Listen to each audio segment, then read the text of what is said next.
آمد ماہ خدا ہے، آ گیا رمضان ہے، آمد ماہ خدا ہے، آ گیا رمضان ہے، نور کی برسات میں اب آ گیا رمضان ہے، برکات رمضان آیا، برکات رمضان آیا۔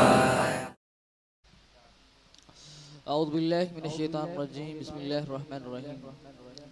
تمام تعریفیں اس خالق کائنات جل جلالہ کی جس نے ہمیں تخلیق فرمایا، اور درود السلام ہو ہمارے آقا و مولا حضرت محمد مصطفیٰ صلی اللہ تعالیٰ علیہ وسلم پر، جس نے ہمیں اس پر نور ساعتوں میں ان پر نور پروقار ایک بزم سجانے کی توفیق عطا فرمائی، جس میں ہم اپنے ناظرین و سامعین تک اللہ رب العزت کے پیارے فرامین، اللہ رب العزت کے پیارے حبیب محمد مصطفیٰ صلی اللہ تعالیٰ علیہ وسلم کے پیارے فرامین آپ لوگوں تک پہنچانے کے ساتھ حاصل کر رہے ہیں۔ السلام علیکم ورحمۃ اللہ وبرکاتہ۔ ناظرین اکرام، آپ دیکھ رہے ہیں برکات رمضان ٹرانسمیشن، اور آپ کا میزبان محمد عاطف رضا آپ کی خدمت میں حاضر ہے۔ امید کرتا ہوں کہ آپ خیر عافیت سے ہوں گے اور آپ کے رمضان المبارک کے روزے بہت اچھے گزر رہے ہوں گے، اور عبادت و ریاضت میں اللہ رب العزت کے خوب عبادت میں گزار رہے ہوں گے۔ ناظرین اکرام، آج کی یہ بزم، آج کا جو یہ پروگرام ہے، اس میں جو ہمارے ساتھ قاری حضرات، جو ہمارے ساتھ نعت خواں شریک ہیں، سب سے پہلے تو جو اس پروگرام کا آغاز کریں گے، ہر دل عزیز شخصیت محترم جناب محمد رفاقت قادری، انہیں میں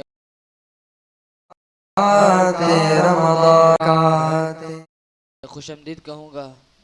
اسی کے ساتھ ساتھ جو تعریف مصطفیٰ صلی اللہ تعالیٰ علیہ وسلم کی پڑھنے کی سعادت حاصل کریں گے، محترم جناب حضرت علامہ مولانا محمد رفیق قادری صاحب، انہیں میں خوش آمدید کہوں گا۔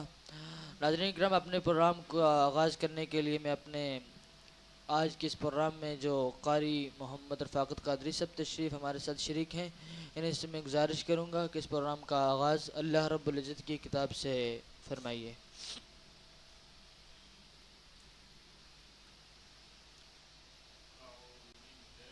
من الشیطان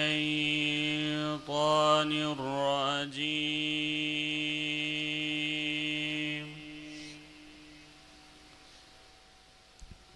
بسم اللہ الرحمن الرحیم،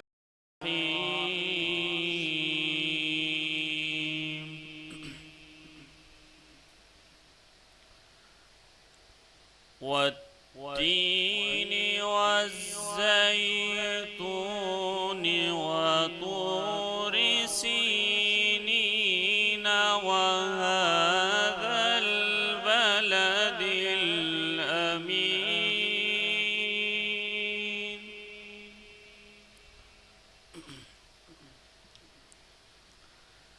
لقد خلقنا الإنسان في أحسن تقويم، اللہ اکبر۔ ثم رددناه أسفل سافلين،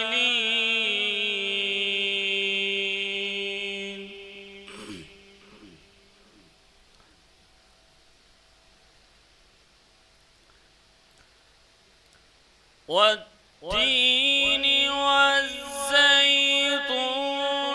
وطور سينين وهذا البلد الأمين،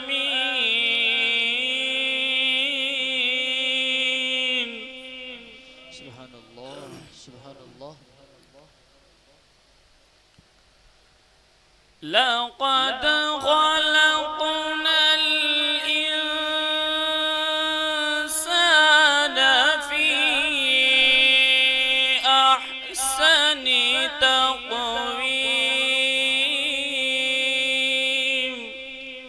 ماشاء اللہ، ماشاء اللہ۔ ثم رددناه أسفل سافلين.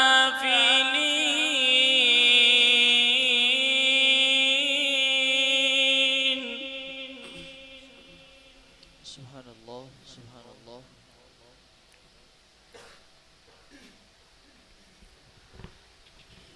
إلا الذين آمنوا وعملوا الصالحات فلهم أجر غير ممنون. اللہ اللہ سبحان اللہ.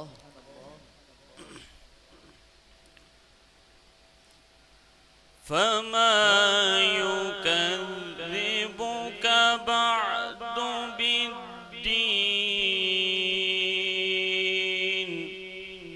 سبحان اللہ سبحان اللہ. أليس الله بأحكم الحاكمين. ماشاء اللہ ماشاء اللہ. فما يكذبك بعد بالدين. أليس الله بأحكم الحاكمين.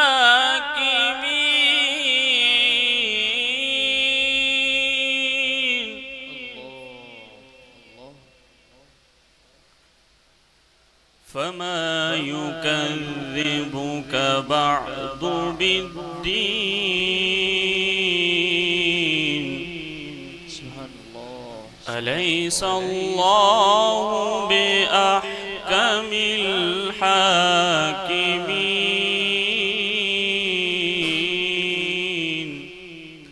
صدق الله العظيم. ماشاء اللہ ماشاء اللہ سبحان اللہ. بہت بہت شکریہ قاری صاحب. آپ نے اس پر وقار بزم کا آغاز اللہ رب العزت کی پیاری کتاب سے فرمایا. بہت بہت شکریہ. اللہ رب العزت آپ کی آواز میں آپ کے ذوق میں اور مزید اضافہ فرمائے. اس طرح آپ اللہ رب العزت کی پیاری کتاب کی تلاوت کرتے رہیں. جی ہاں ناظرین اکرام، آپ دیکھ رہے تھے پہلا سیگمنٹ جو تھا ہمارا برکات قرآن، وہ دیکھ رہے تھے. اور آج کی جو تعریف مصطفیٰ صلی اللہ تعالی علیہ وسلم بیان کرنے کی جو سعادت حاصل کریں گے محمد رفیق قادری صاحب، ان سے میں گزارش کروں گا کہ اللہ رب العزت کے پیارے حبیب محمد مصطفیٰ صلی اللہ تعالی علیہ وسلم پر درود و سلام کے نذرانے پیش کریں اور ان کی ثنا خوانی کریں. برکات رمضان برکات رمضان. صلی اللہ علیہ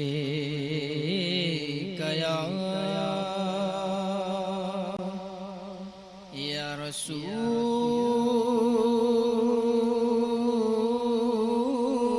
اللہ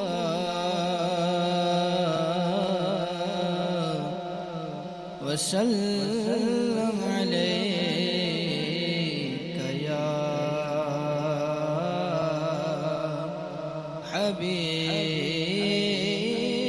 حبیب اللہ. خزینتوں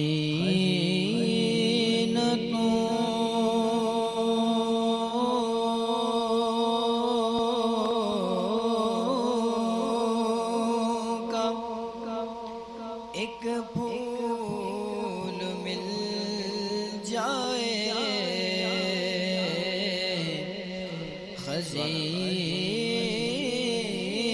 خزینتوں کا ایک پھول مل جائے،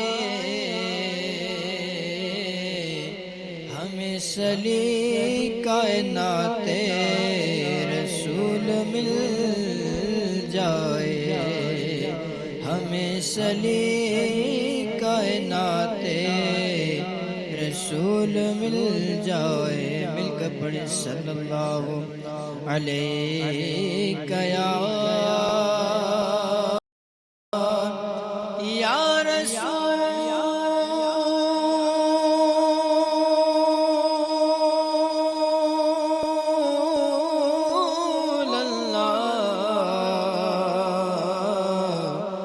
وسلم عليك يا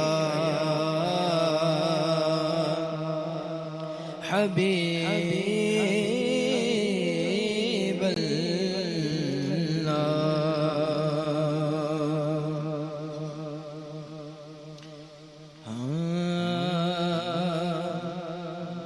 ہم کو اپنی طلب سے سوا چاہیے،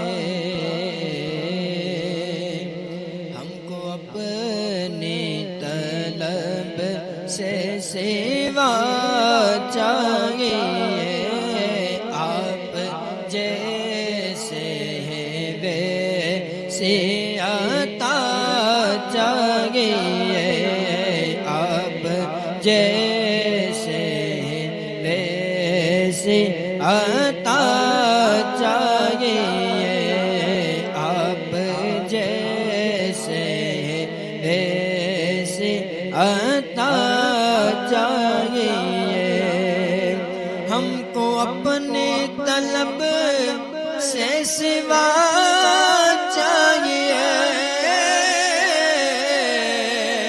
ہم کو اپنے طلب سے سوا چاہیے، ہم کو اپنی طلب سے سوا چاہیے، آقا جی آپ جیسے ویسے عطا چاہیے، آپ جیسے ویسے عطا چاہیے، آپ جیسے ویسے عطا چاہیے، اور کیوں کہوں یہ عطا وہ عطا چاہیے، کیوں کہوں یہ عطا وہ عطا چاہیے، ان کو معلوم ہے ہم کو کیا چاہیے، ان کو معلوم ہے ہم کو کیا چاہیے، ان کو معلوم ہے ہم کو کیا چاہیے، آپ جیسے ویسے عطا چاہیے، آپ جیسے ویسے عطا چاہیے، اور ایک قدم بھی نہ ہم چل سکیں گے حضور، ایک قدم بھی نہ ہم چل سکیں گے حضور، ایک قدم بھی نہ چل ہم سکیں گے حضور، ہر قدم پر کرم آپ کا چاہیے، ہر قدم پر کرم آپ کا چاہیے، ہر قدم پر کرم آپ کا چاہیے، آپ جیسے ویسے عطا چاہیے، آپ جیسے ویسے عطا چاہیے، اور آپ اپنے غلامی کی دے دے سند، آپ اپنے غلامی کی دے دے سند، آپ اپنی غلامی کی دے دے سند، بس یہی عزت و مرتبہ چاہیے، بس یہی عزت و مرتبہ چاہیے، اب جیسے ویسے عطا چاہیے، ہم کو اپنی طلب سے سوا چاہیے، ہم کو اپنی طلب سے سوا چاہیے، آپ جیسے ایسے عطا چاہیے، آپ جیسے ایسے عطا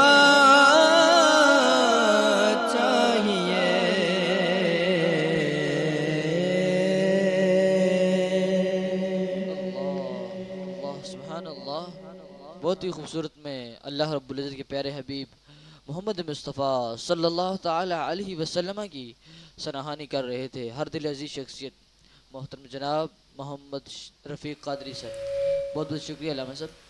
اللہ رب العزت آپ کی آواز میں اس طرح مٹھاس رکھے، اور انشاءاللہ آپ سے ایک نعت اور سننے کی شوق اور تمنا کروں گا میں، انشاءاللہ میرے ناظرین بھی سنتے ہوں گے اور انہیں بھی آپ کی نعتیں پسند آتی ہوں گی۔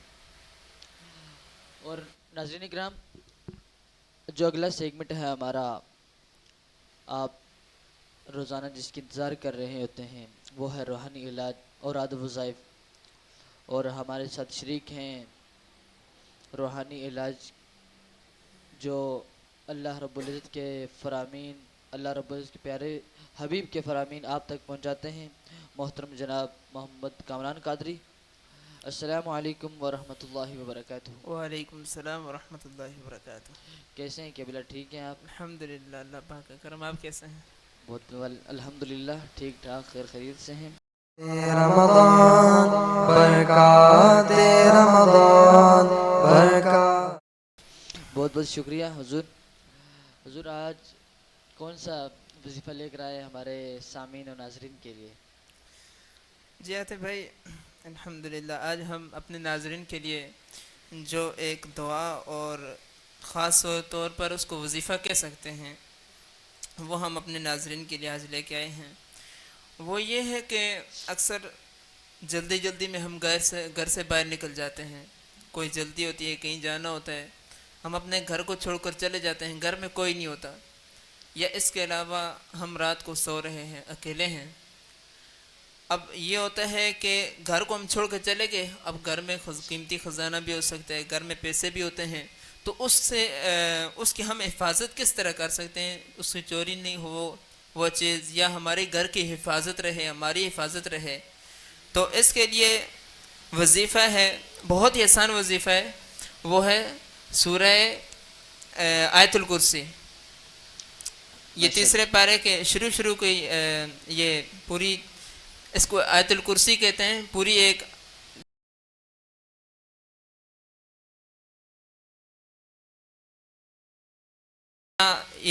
یہ کریں کہ جب بھی کہیں باہر جا رہے ہیں تو اپنے گھر کو جو ہے نا، اس گھر پہ اپنے ذہن میں خیال کر کے چاروں طرف ایسے انگلی کا اشارہ کر کے یہ پڑھ کے دم کر دیں، انشاءاللہ اللہ کے فضل سے کوئی چیز اس کو نقصان نہیں دے گی۔ ماشاءاللہ، بہت بہت شکریہ۔ ناظرین اکرام، آپ سن رہے تھے کہ اپنے گھر میں جب انسان باہر کسی دوسری طرف جاتا ہے تو اپنے گھر میں جو اشیاء ہیں ان کو ایک محفوظ رکھنے کے لیے آیت الکرسی ایک بہت اچھا اللہ رب العزت کے کلام ہے، اس کو ضرور آپ پڑھیں اور اللہ رب العزت سے اپنی محفوظ اشیاء کو محفوظ رکھیں۔ ناظرین کرام، میں ایک اور نعت شامل کرنا چاہوں گا، ہمارے ساتھ موجود ہیں محترم جناب رفیق قادری صاحب، تو ان سے میں گزارش کروں گا کوئی پیاری سی نعت ایک اور ان پڑھنے کی سعادت حاصل کریں۔ صلو علی الحبیب صلی اللہ تعالی علی محمد صلی اللہ تعالی علیہ وسلم۔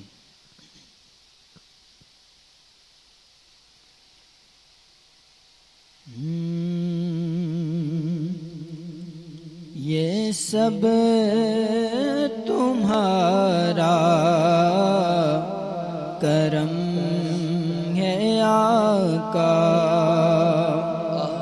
کہ بات اب تک بنی ہوئی ہے، یہ سب تمہارا کرم ہے آقا، یہ سب تمہارا کرم ہے آقا، کہ بات اب تک بنی ہوئی ہے، یہ سب تمہارا کرم ہے آقا، یہ سب تمہارا کرم ہے آقا۔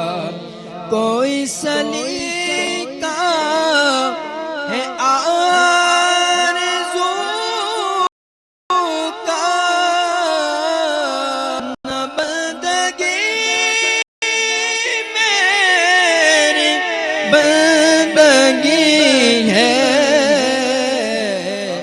یہ سب تمہارا کرم ہے آقا، یہ سب تمہارا کرم ہے آقا، کہ بات اب تک بنی ہوئی ہے، یہ سب تمہارا کرم ہے آقا۔ اور کسی کا احسان کیوں اٹھائے، کسی کو حالات کیوں بتائیں، تمہیں سے مانگے گے تم ہی دو گے، تمہیں سے مانگے گے تم ہی دو گے، تمہیں سے مانگے گے تم ہی دو گے، تمہارے در سے ہی لو لگی ہے، یہ سب تمہارا کرم ہے آقا، یہ سب تمہارا کرم ہے آقا، کہ بات اب تک بنی ہوئی ہے، یہ سب تمہارا کرم ہے آقا۔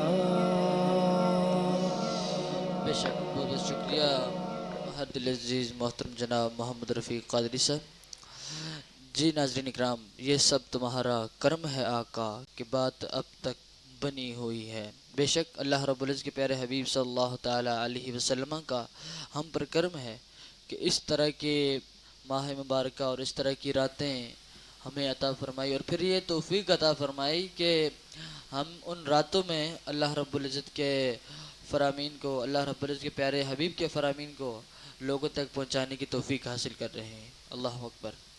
جی ہاں ناظرین اکرام، آج پھر ہمیں اس بات پر بہت خوشی ہے، اور ہمیں اللہ رب العزت کی طرف سے ایک بہت بڑا انعام ہے کہ اللہ رب العزت نے بہت سارے لوگ ایسے ہیں جو علماء اکرام جنہیں وارث ورثۃ الانبیاء کہا گیا ہے،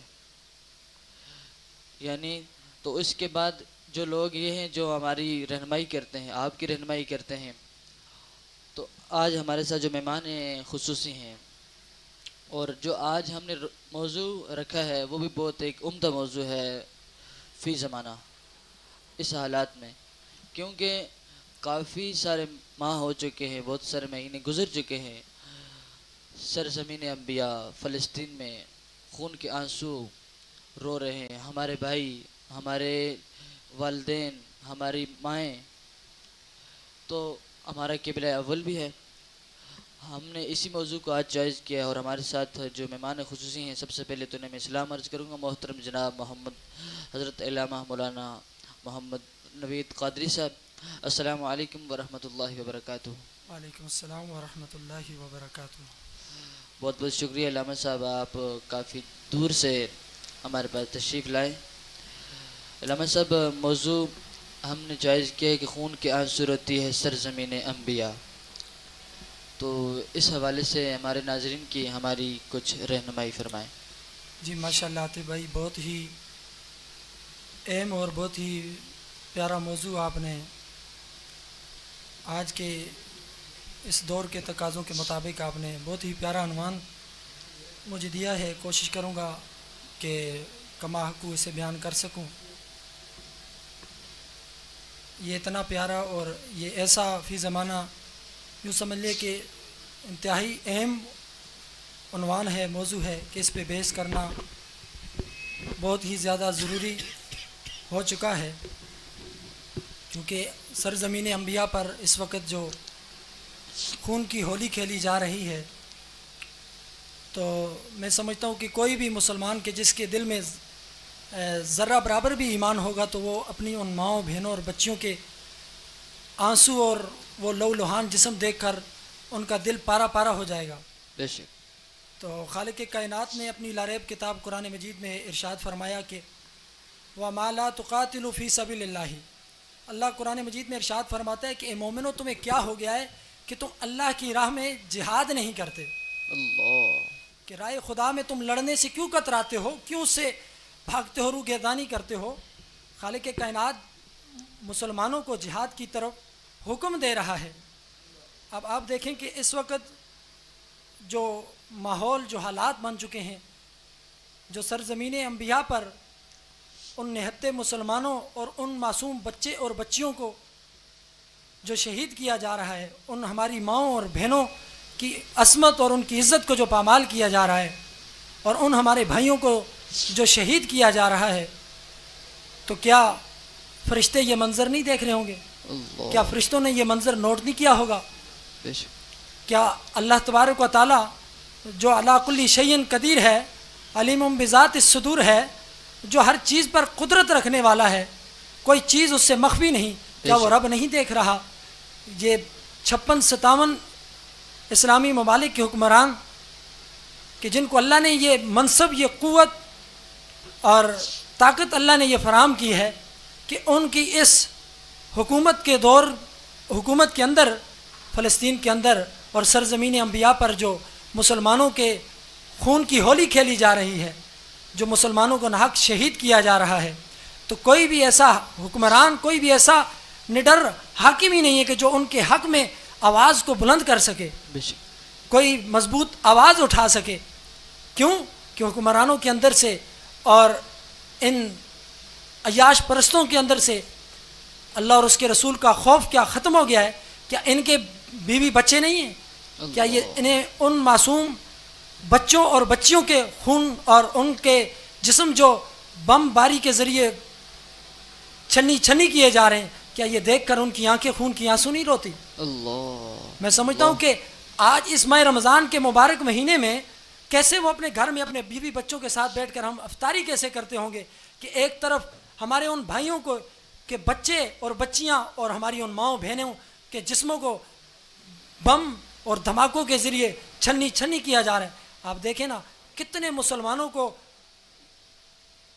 ٹینکوں کے ذریعے اور مشینوں کے ذریعے کھڈے کھود کر ان کی فٹ پاتھ کے اوپر وہ جو شاہراہیں تھیں جہاں درخت لگائے جاتے ہیں وہاں مسلمانوں کی لاشوں کو دفنایا جا رہا ہے، بے شک۔ اور کوئی بھی ان کے حق میں آواز تک نہیں اٹھا رہا۔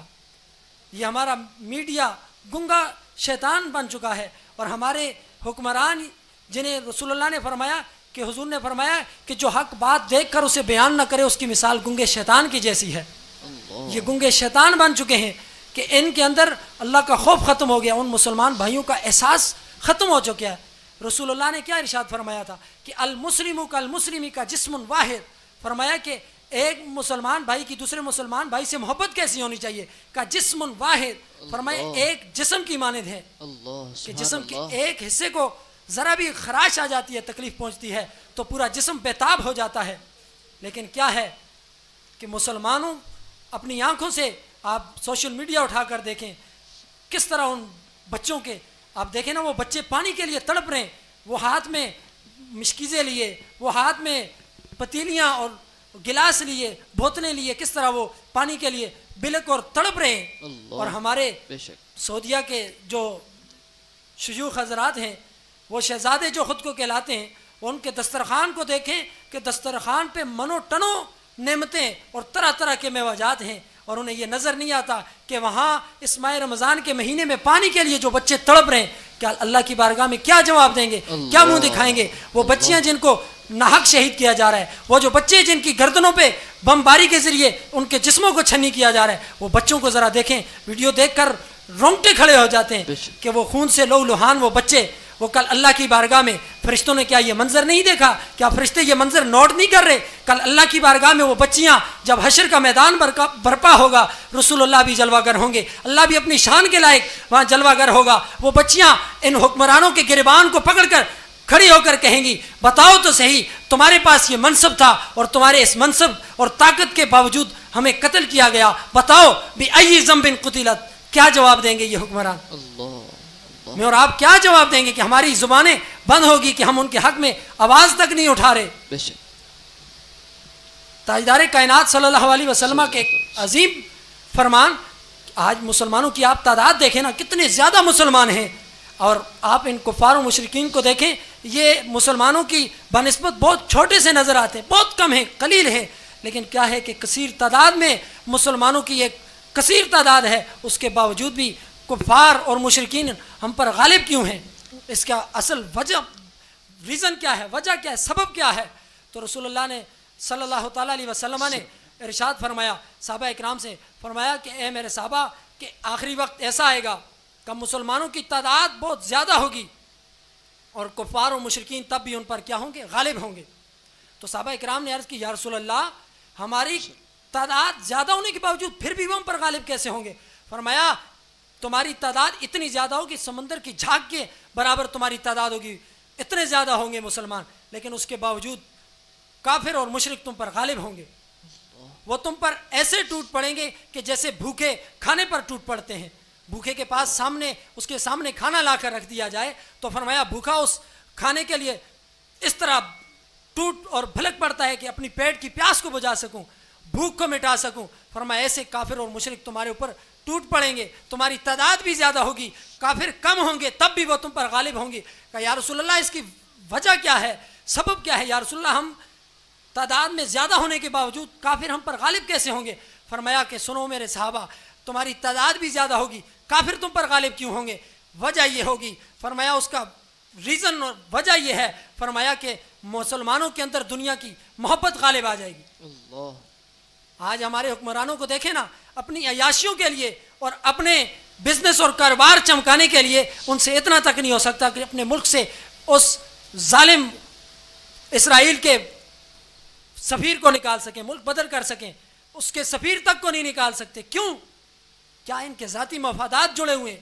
ان کے اپنے ذاتی کاروبار ڈوب جائیں گے، ان کے کفار و مشرکین کے ساتھ اپنے جو اندر خانہ جو ان کے معاملات ہیں وہ بند ہو جائیں گے۔ بے شک اس دنیا کی محبت نے ان حکمرانوں کو اور ہمارے 56-57 اسلامی ممالک کے حکمرانوں کی منہ کو بند کر دیا، تالا لگا کر رکھ دیا ہے کہ دنیا کی محبت ان پر اتنی غالب آ چکی ہے، پیسے کی حرص اور طمع نے ان کو اتنا اندھا اور گنگا اور بہرا کر دیا ہے کہ ان کو ان فلسطین کی ماؤں بہنوں اور بچوں کی آہو پکار سنائی نہیں دیتی۔ آپ ذرا سوشل میڈیا اٹھا کر دیکھیں وہ کس طرح وہ مائیں اس ملبے اور دلدل کے اندر اپنے پیارے اور عزیز بچے اور بچیوں کی لاشوں کو تلاش کر رہے ہیں۔ بے شک یارو رمضان کا یہ مبارک مہینہ کہ جس میں رسول اللہ نے ہمیں فرمایا کہ رمضان کے اندر ہمیں دوسرے اپنے مسلمان بھائیوں کا احساس پیدا ہو سکے، اللہ نے اس لیے رمضان عطا کیا۔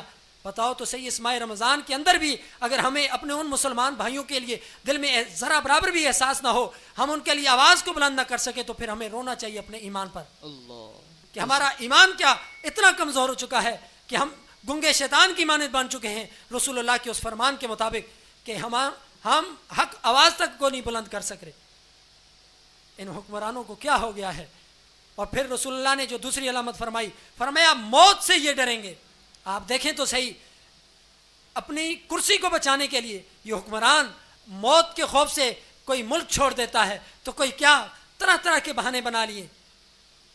اتنا انہوں نے اس ملک کو لوٹنے کے باوجود تب بھی ان کے اندر موت کا خوف اتنا ہے، موت سے بھاگتے ہیں، جہاد سے یہ لوگ بھاگتے ہیں. کوئی عالم دین، کوئی علماء حق میں سے کوئی کھڑا ہو کے جہاد کی بات کرے تو یہ سارے سوشل میڈیا اور پھر جتنے بھی یہ حکمران ہیں یہ سب اس کے خلاف اور اس کو اٹھا کر جیلوں میں ڈال دیتے ہیں کہ مولوی جہاد کی بات کیوں کرتا ہے. آپ ذرا رسول اللہ کی سیرت کو اٹھا کر دیکھیں، پیارے کریم آقا کی سیرت کو اٹھا کر دیکھیں. رسول اللہ کی بیٹی حضرت رقیہ بیمار ہیں، حضور اپنی بیمار بیٹی کو گھر میں چھوڑ آئے اور خود جنگ بدر میں پہنچ گئے. یہ نہیں فرمایا کہ میری بیٹی بیمار ہے میں اپنی بیٹی کی تیمارداری کروں گا، میری بیٹی بیمار ہے مجھے یہاں رک جانا چاہیے، میں جنگ بدر میں صحابہ کو روانہ کر دیتا ہوں. نہیں، رسول اللہ خود جنگ بدر میں تشریف لے گئے صحابہ کے ساتھ. فرمایا بیٹی کا پتہ تھا، حضور جانتے تھے کہ میں اپنی بیٹی کا جنازہ بھی نہیں پڑھا سکوں گا، میں اپنی لخت جگر کا چہرہ بھی نہیں دیکھ سکوں گا. حضور تو جانتے تھے، تب بھی حضور جنگ بدر میں پہنچ گئے. اللہ سبحان اللہ. حضور کی سیرت سے لوگ تو یہ حکمرانوں نے جو دو جملے سیکھ لیے ہوتے ہیں کہ وہ بوڑھی عورت پر وہ حضور گزرتے تو وہ بوڑھی عورت حضور پہ کچرا ڈالتی تھی. ہم نے تو یہ روایت کہیں بھی نہیں پڑھی. یہ بزدل حکمران حضور کی جو سیرت ہے وہ اس کے جو اصل پہلو ہیں وہ سب کو چھپا کر یہ اپنی بزدلی کو چھپانے کے لیے ایسے پہلوؤں کو اور ایسی من گھڑت روایتوں کو بیان کر کے اپنی بزدلی کو چھپانے کے لیے ایسی روایتوں کو بیان کرتے ہیں جن کا حقیقت سے کوئی تعلق ہی نہیں ہے. اپنی بزدلی اور نااہلی کو چھپانے کے لیے کہ جہاد کی بات یہ لوگ نہیں کرتے. کیوں کہ جہاد کی بات کریں گے ان کے امریکہ سے اور ان کے اسرائیل سے اور ان کے جو بڑے بڑے ممالک ہیں، انڈیا ہے، جتنے بھی ممالک آپ لے لیں، یہ ان کے خلاف بات کرنے سے ڈرتے ہیں کہ ان کے جو اندر تہخانہ معاملات ہیں وہ بند ہو جائیں گے. موت سے یہ بھاگتے ہیں. موت تو تب بھی آنی ہے. فرمایا کہ ان کنتم فی بروج مشیدہ، تم مضبوط قلعوں میں بھی چھپ جاؤ گے موت تمہیں وہاں بھی آ کر رہے گی. یہ مت سمجھ لیں کہ ہمارے پاس منصب ہے، طاقت ہے، عہدہ ہے، کرسی ہے، ہم تو سب کچھ کر لیں گے. بھائی ہمارے پاس تو ملک کی پاور ہے، کوئی مائی کا لال نہیں کہ جو ہمارے آگے بول سکے. لیکن نہیں، آج جو فلسطین کے اندر جو مسلمانوں کے خون کی ہولی کھیلی جا رہی ہے تو پھر اس کے لیے مورخ نے کیا خوب اور شاعر نے کیا خوب لکھا کہ کتاب سادہ رہے گی کب تک، کبھی تو آغاز باب ہوگا. کتاب سادہ رہے گی کب تک، کبھی تو آغاز باب ہوگا. جنہوں نے بستی اجاڑ ڈالی کبھی تو ان کا حساب ہوگا. یہ کیا سمجھتے ہیں کہ ان کو ایسے ہی چھوڑ دیا جائے گا؟ وہاں عدالت لگے گی. یہ بچیاں اور یہ معصوم بچے یہ بلک بلک پر روتی ہوئی ماؤں بہنوں کی آہو پکار کل کیا حضور کو منہ دکھائیں گے؟ کیا جواب دیں گے ان بچیوں کو، ان ماؤں، ان بہنوں اور ان نوجوانوں کو؟ اور وہ ہمارے اسرائیلی بھائی، وہ فلسطینی بھائی کہ جو قبلہ اول کی آزادی کے لیے لڑ رہے ہیں، اور آج ان حکمرانوں کی غیرت کہاں چلے گی؟ وہ ذرا یہ حضرت صلاح الدین ایوبی کی سیرت کا اٹھا کر مطالعہ تو کریں، کہاں ان کی غیرت مار گئی؟ وہ بھی تو نوجوان تھے، وہ بھی حاکم تھے. بتاؤ تو صحیح، صلاح الدین ایوبی، وہ اسے جب پتہ چلا کہ صلیبی جنرل برنس نے رسول اللہ کی شان میں گستاخی کی ہے تو صلاح الدین ایوبی نے قسم کھا لی، رب کی بارگاہ میں دعا کی کہ یا اللہ تو مجھے اس وقت تک موت نہیں دینا جب تک میں صلیبی جنرل برنس کو میں اس کی گردن کو میں کاٹ کر نہ رکھ تو مجھے اس وقت تک موت نہیں دینا.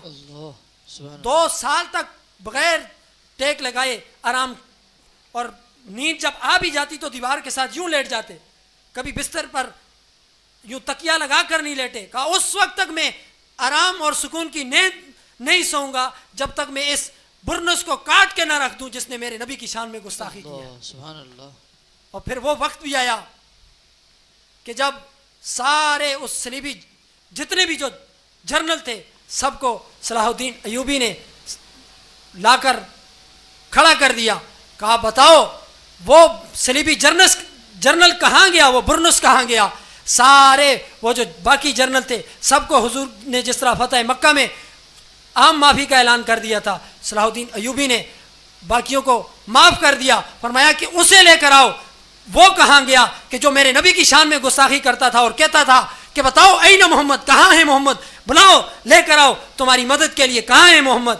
تو صلاح الدین ایوبی نے اس برنس سے کہا کہ تو میرے نبی کی شان میں گستاخی کرتا تھا, کہتا تھا کہ این محمد, کہا آ گیا محمد عربی کا غلام, بتا تو صحیح تو ان کی شان میں کہتا تھا. کہا باقیوں کو تو معافی کا اعلان ہے, کہا تجھے معافی کا اعلان نہیں ہے. اس سلیبی جرنل کی گردن کو کاٹ کر رکھ دیا. کہا تو میرے نبی کی شان میں گستاخی کرتا تھا.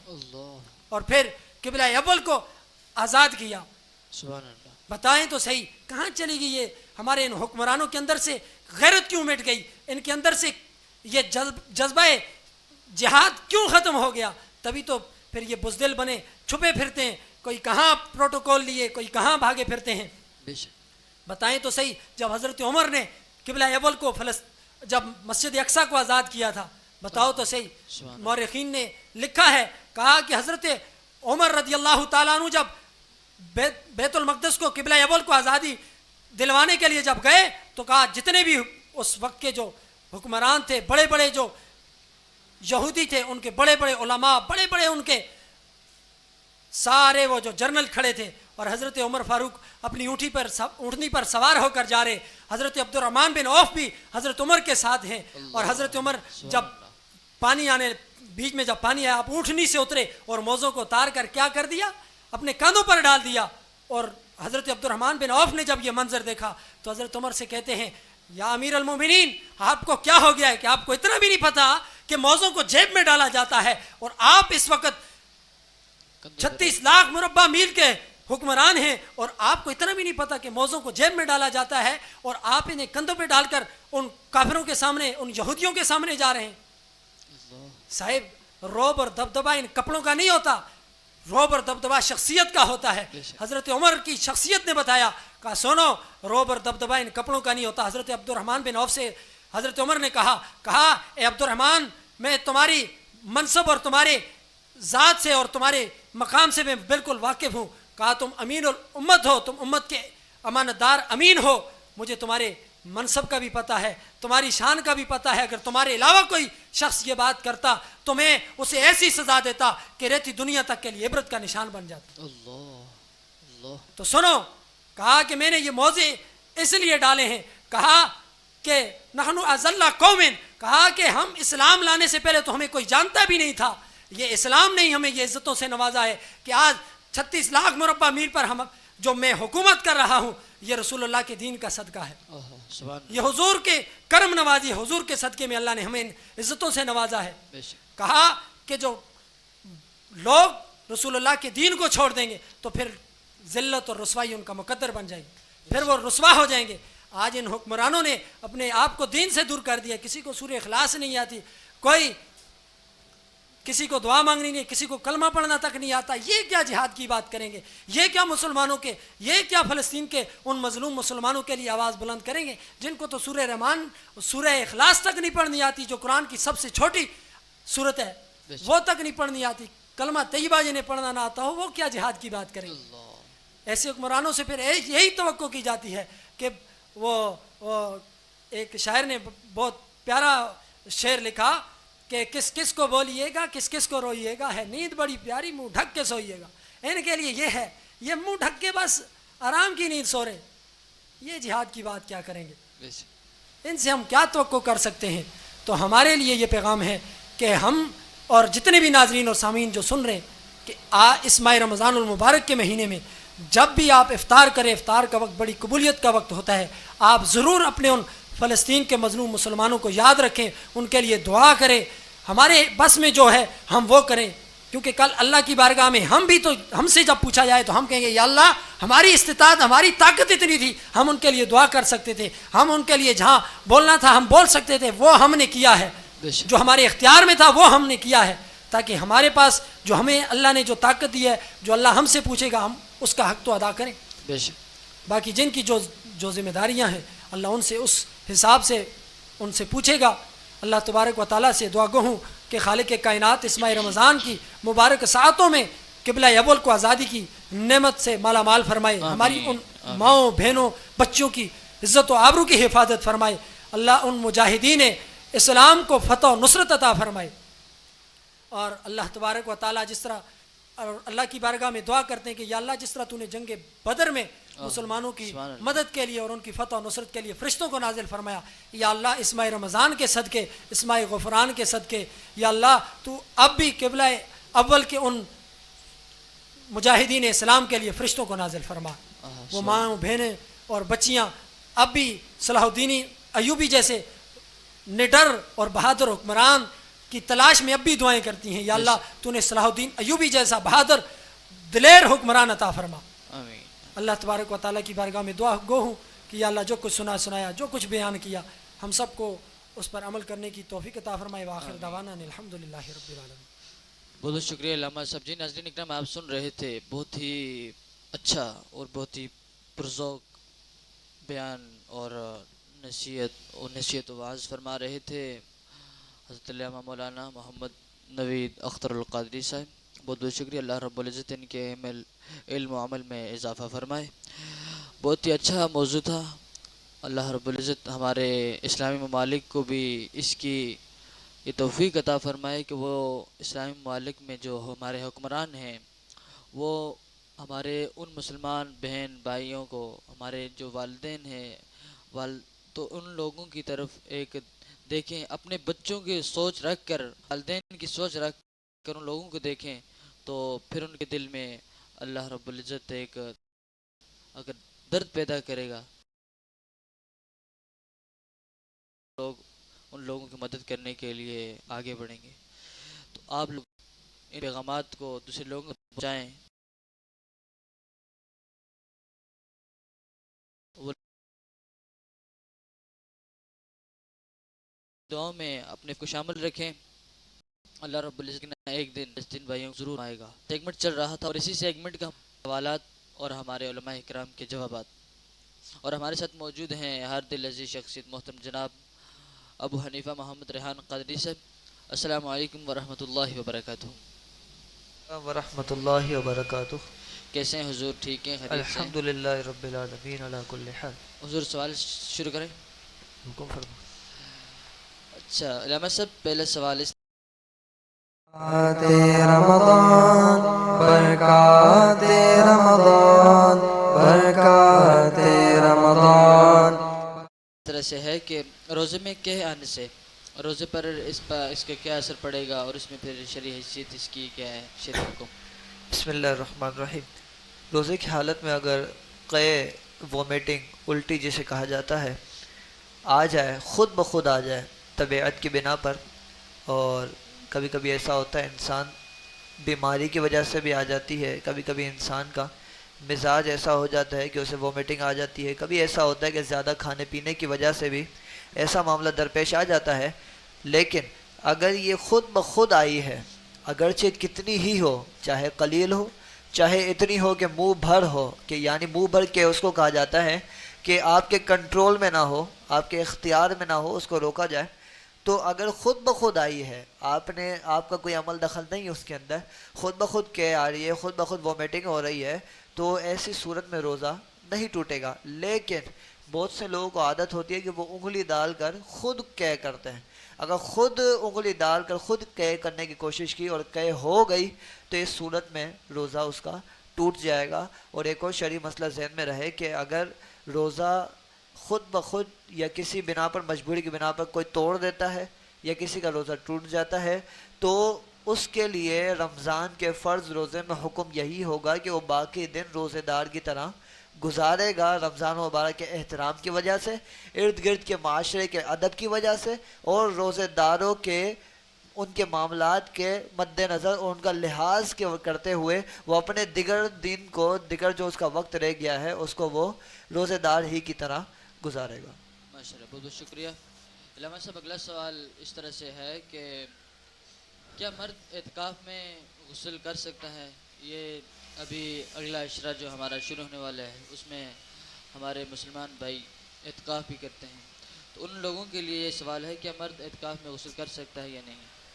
اس کی دو صورتیں بنتی ہے۔ بعض اوقات مساجد میں ایسا ہوتا ہے کہ مسجد میں فنائے مسجد، یعنی مسجد کا وہ حصہ جو مسجد کے معمولات کے سے ہٹ کر ہوتا ہے، یعنی اس کو پہلے سے ڈیزائن اس طرح کیا گیا ہوتا ہے کہ وہ مسجد کا ایک طریقے سے حصہ ہوتا بھی اور حصہ نہیں بھی ہوتا، یعنی وہ اندرون مسجد کا حصہ نہیں کہلاتا۔ تو فنائے مسجد جہاں پر بعض اوقات جوتے وغیرہ اتارنے کا بھی اہتمام ہوتا ہے، تو ایسی جگہ پر اگر غسل خانہ بنا ہوا ہے، وضو خانہ بنا ہوا ہے، تب تو وہ ٹھنڈک حاصل کرنے کے لیے بھی غسل کر سکتا ہے۔ لیکن اگر فنائے مسجد سے بھی ہٹ کر غسل خانہ قائم کیا گیا ہے، اب جیسا کہ عام طور پر مساجد میں ہوتا ہے، مسجد سے بالکل ہٹ کر غسل خانے اور بالکل بیت الخلاء اور وضو خانے بالکل الگ قائم کیے جاتے ہیں، تو ایسی صورت میں صرف فرض غسل جو ہوگا، غسل جنابت، اسی کے لیے وہ مسجد سے نکل کر کے غسل کے لیے جا سکتا ہے، علاوہ ازیں اس کو یہ اجازت نہیں ہوگی، اگر وہ جائے گا تو اس کا اعتکاف ٹوٹ جائے گا۔ بہت بہت شکریہ علامہ صاحب۔ اگلا سوال اس طرح سے ہے کہ کیا مرد گھر میں اعتکاف کر سکتا ہے یا نہیں؟ مرد کے لیے مسجد کی شرط ہے اعتکاف کے لیے، یعنی مرد گھر کے اندر اعتکاف نہیں کر سکتا، عورت ہے وہ ایسی جگہ پر اعتکاف کر سکتی ہے جو اس کے لیے مسجد بیت ہے، یعنی عورتوں کے لیے اہتمام ہوتا ہے، ان کی عادت ہوتی ہے کہ وہ گھر میں ایک جگہ خاص ہوتی ہے جس کے اندر وہ نمازیں ادا کرتی ہیں، ان کے لیے یہ اجازت ہے کہ وہ مسجد بیت میں اعتکاف کر سکتی ہے، لیکن جو مرد ہے اس کے لیے مسجد کی شرط رکھی گئی ہے اور مسجد کے علاوہ وہ گھر پر اعتکاف نہیں کر سکتا۔ بہت بہت شکریہ علامہ صاحب۔ اگلا سوال اس طرح سے ہے کہ عورت گھر میں اعتکاف کرے تو غسل کر سکتی ہے یا نہیں؟ عورت کے لیے بھی یہی حکم ہے کہ وہ سوائے فرض غسل کے وہ اپنی مسجد بیت سے، یعنی ایسی جگہ جہاں پر اس نے نماز کا اہتمام کرتی ہے، اس کی عادت ہے وہ نماز پڑھتی ہے، وہیں پر اس نے اعتکاف کا بھی اہتمام کیا ہوا ہے، تو اس جگہ پر وہ اعتکاف کرے گی، اور غسل فرض اور غسل جنابت جو اس کا فرض غسل ہوگا اس کے علاوہ وہ اس اعتکاف کے احاطے سے باہر نہیں نکل سکتی۔ کچھ عورتوں کے مسائل ایسے ہوتے ہیں کہ انہیں کھانا وغیرہ بھی بنانا ہوتا ہے، گھر میں کوئی اور شخص نہیں ہوتا، تو اگر ایسا ہے کہ کوئی اور اہتمام نہیں ہو سکتا تو وہ پردے کی حالت میں جائے گی، اور جتنا وقت وہاں صرف ہوتا ہے اتنا ہی وقت صرف کرے گی، یعنی جتنی دیر میں اس کا کھانے کا اہتمام ہو جاتا ہے، کھانا تیار ہو جاتا ہے، اتنا وقت وہاں پر صرف کرے گی اور دوبارہ اپنی مسجد بیت میں آ جائے گی۔ علاوہ ازیں یعنی اس کو زیادہ وقت، اس کے علاوہ کا جو ایکسٹرا ٹائم ہے وہ وہاں پر مسجد بیت سے باہر نکلنے کی اجازت نہیں ہوگی۔ بہت بہت شکریہ جی۔ ناظرین اکرام، آپ سن رہے تھے علماء سے گفتگو کا سیگمنٹ، اور جو دوسرا ہمارا حصہ تھا آپ کے سوالات اور علماء اکرام کے جوابات تھے۔ اللہ رب العزت ان علماء اکرام کو دین دگنی اس طرح عزتوں سے مالا مال فرمائے اور اس طرح یہ دین کی خدمت کرتے رہیں۔ ناظرین اکرام، آج کے جو ہمارے سیگمنٹ تھے اور ہماری جو باتیں تھیں، امید ہے کہ آپ کو بہت اچھی اور ان سے آپ کو کچھ نہ کچھ حاصل ہوا ہوگا۔ اس طرح آپ ہمارے پروگرام کو دیکھتے رہیں اور سنتے رہیں، ہمارے ساتھ جڑے رہیں۔ انشاءاللہ اگلے پروگرام میں ملتے ہیں۔